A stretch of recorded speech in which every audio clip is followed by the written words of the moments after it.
Welcome to this video on how to create charts without Power BI. Hey, I'm Eric, and in this video we're going to create a chart. I may use the word graph, but just because I'm Danish and that's the Danish word for it. Anyway, so it has kind of become the default answer in our channel to whenever you're gonna visualize something, do it with Power BI. And don't get me wrong, I love Power BI. It's a great tool, but we can actually create pretty nice looking charts within Business Central. So how about we try that in this video? Right after you hit subscribe, if you haven't done that already, because there's many more very cool videos coming, and I would love for you if you would subscribe to the channel. If you have a comment, make sure to put in the comments below, and let's get coding. So here is Visual Studio Code. I started a new project, and what we want to play with is known as the business charts. So you will see charts in Business Central many places around the system. They're all basically made with the same control. So for this to work, we need a page, and I think I added the 132 to my launch JSON. Yes, I did. Test chart. We need a name. And the page type, I'm just going to do a card here, because a card will give us a lot of space. We could use a card part instead if we want to put the graph into the fact area or something like that, fact box area. But let's just do this and use this category in case we need to grab it. And we need the layout. You need to go into the content area, and what we want to insert here is a user control. And this time if you've seen the other videos, you've seen me create tons of user controls myself. In this video, I'm just going to reuse one of the ones that come from Microsoft. So we'll call this control for chart, because we need to call it something. Let me give us a bit more space, and I'll do the classical control space to find the one I'm using, and it's actually the first one. So you can see that it's called Microsoft Dynamics.nav.client.business.chart. I'll select that one. It's great. And make sure that it's shown. And actually, let's run the page now just to see what happens. So we'll compile this, deploy it. I need to log in. And we just got an empty screen. So I think we need to do something more than what we did here. So let's see what we get out of this control add-in. So we get a trigger called add-in ready, data point clicked, and refresh. Kind of makes sense. So let's concentrate on add-in ready. So let's just do everything here. That's probably actually the easiest way. You could put it in a nice function and so on, but that will be for another video. And the secret sauce is actually a table called the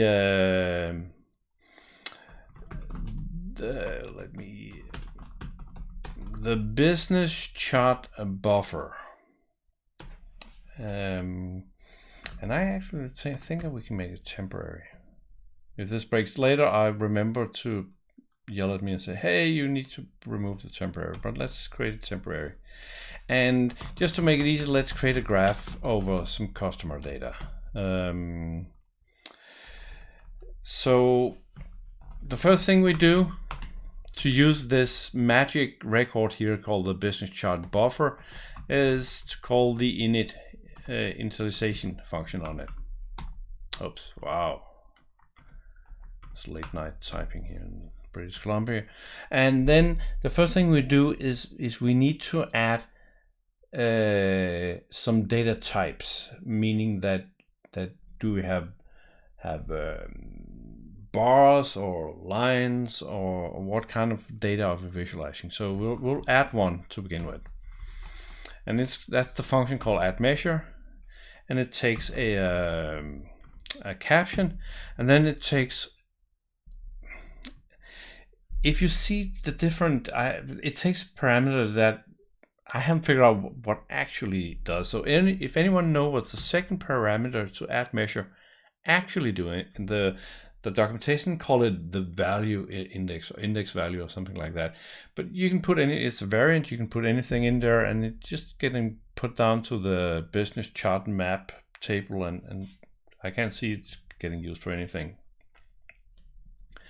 Anyway, I'll put a 1 there because that seems to be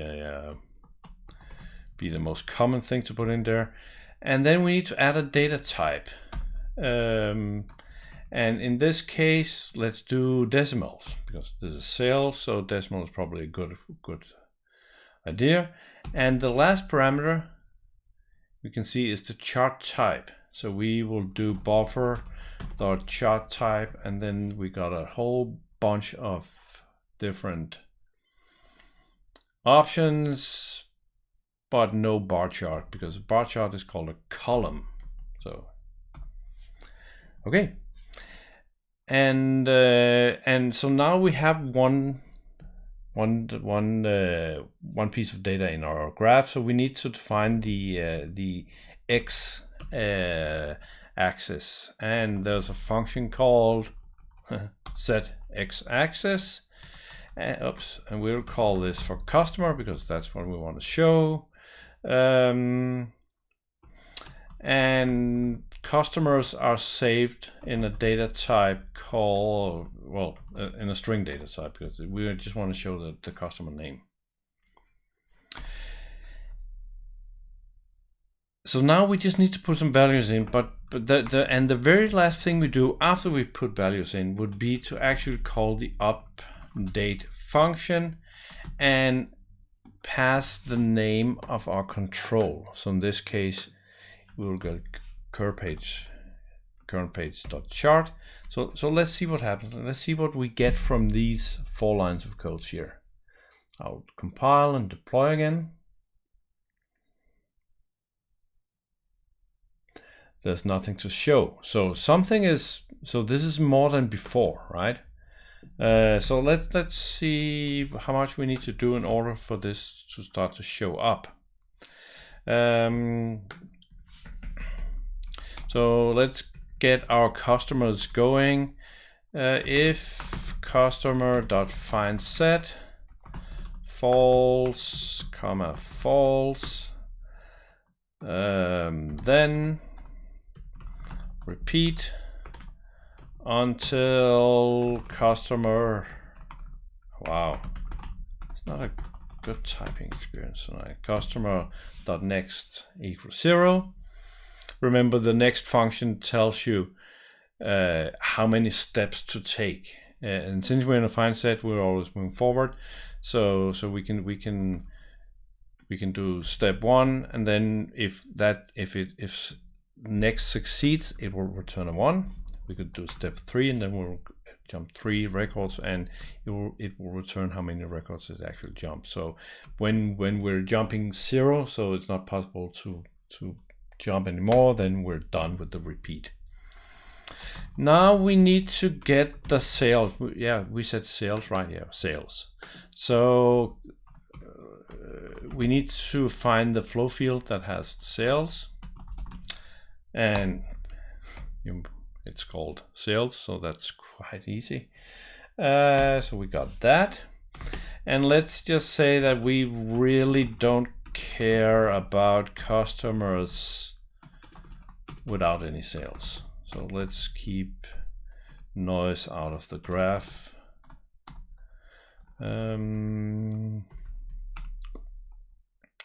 So now we need to add a new column in our data set, and this is where there's something going on. This should really be called bar, because the word column is now used for two different things.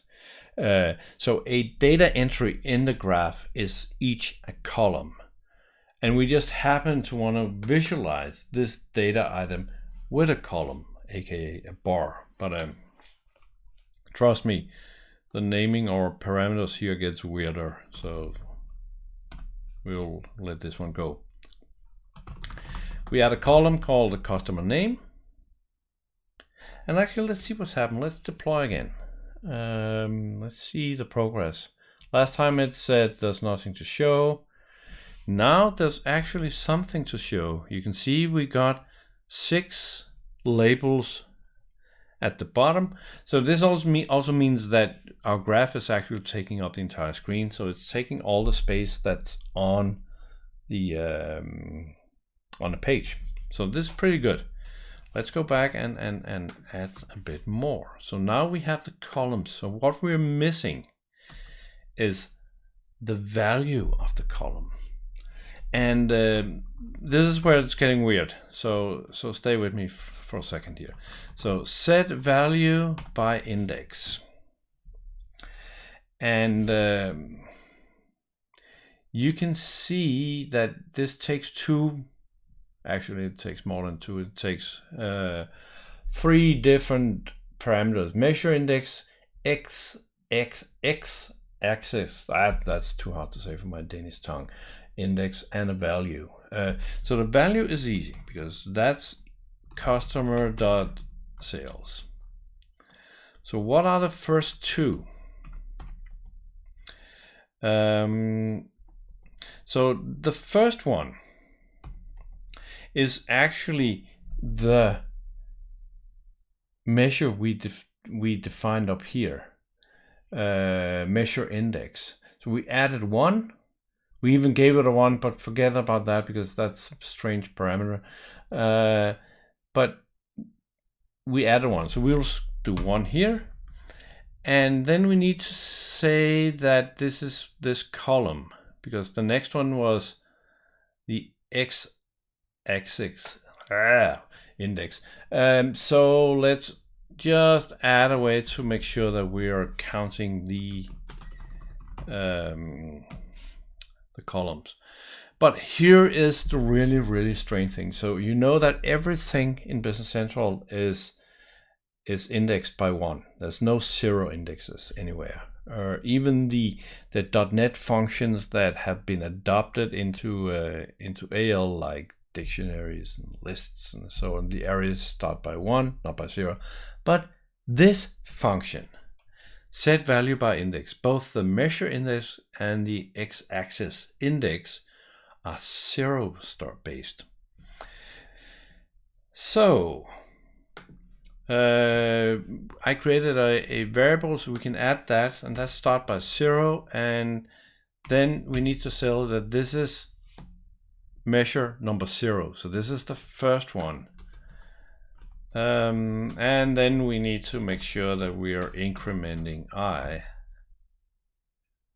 So let's try this. I think we got a graph now. You see, I used the word graph. I think we got a chart now. Let's see, deploy. Bingo. And we had a nice animation and all that stuff. So, hey, we're pretty much done with this thing.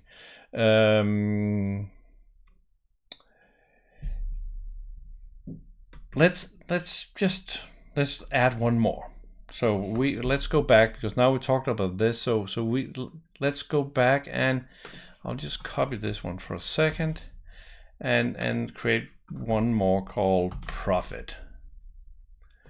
And then we need to calc that also. Let's find the profit field on the customer.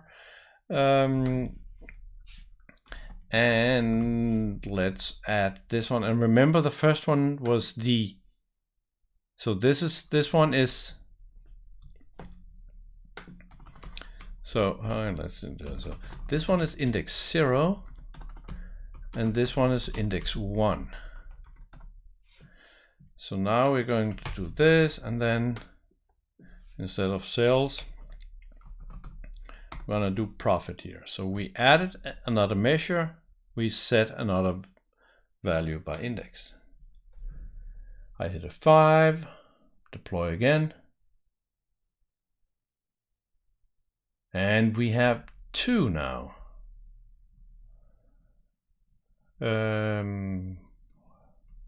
This looks pretty nice. So we can actually, let's actually keep this one on screen. What did I call it? I called it something test chart. That's the one we want.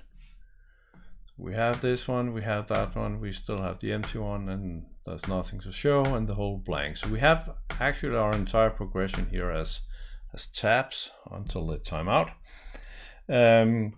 So we can go crazy. Remember, first I chose the column type here up here, so we can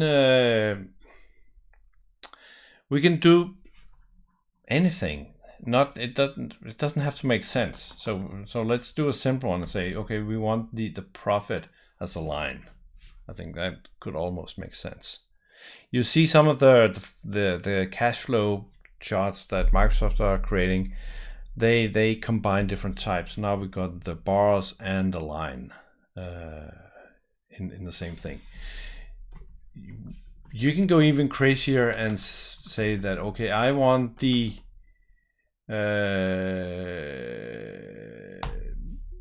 profit as a donut.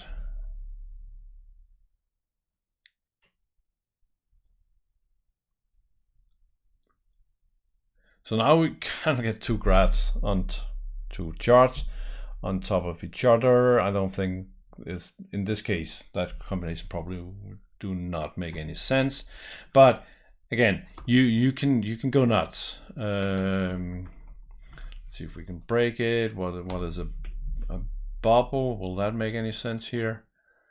Let's see. And we broke it. So you can break it, right? Let's do one last one. See if we can get something that looks cool. We can add a pie chart. Oh, that's kind of the same as the donut, except for the hole in the middle. There we go. So to repeat in order, and the nice thing about this is that, you know, this is just a control add-in, so we can use it in lots of spaces. You can now we just created a page card, a card page, but it might as well be a card part and sitting in a fact box and showing things. It's actually pretty high performance. We in my day job at eFocus, I created a dashboard to handle all our project management, and I have a chart like this that shows like 1 year's development in different task types and support versus projects and stuff like that. So there's hundreds of data points, and it's really snappy. But to repeat, what we need to do in order for actually create something like this is the magic record, the business chart buffer. We initialize it, we add the data types we want into it, we define the x-axis, and then we loop through, add the columns, and then we assign values for the column for that measurement. And at the end, we update the graph. What we could do, the last thing that we didn't really touch was that, let's say that you click in it, and you can see the trigger for this is a JSON object. So let's just figure out what we get. Now, we're not gonna do anything about it, but let's take a look at what we get. So JSON txt, that's text. So we do point.write_to. Remember that when we want to get data out of a JSON, we use write. When we want to put into it, we do read. And if you're confused, there's a video about that. Go subscribe and find in-out read write confusing directions video. We will deploy again for the last time and see what happens when I actually click on something. Oh, did I forget to do? Let's check my code. Now you're all yelling at the screen. Yeah, Eric, you forgot to add the JSON.txt to your message. My bad. This is late. Let's try again. There we go. So now we get sales. That was the measure where I clicked on, and I get the datum corporation because that's what we had down here, and I get the Y value of the 335,000 I clicked on.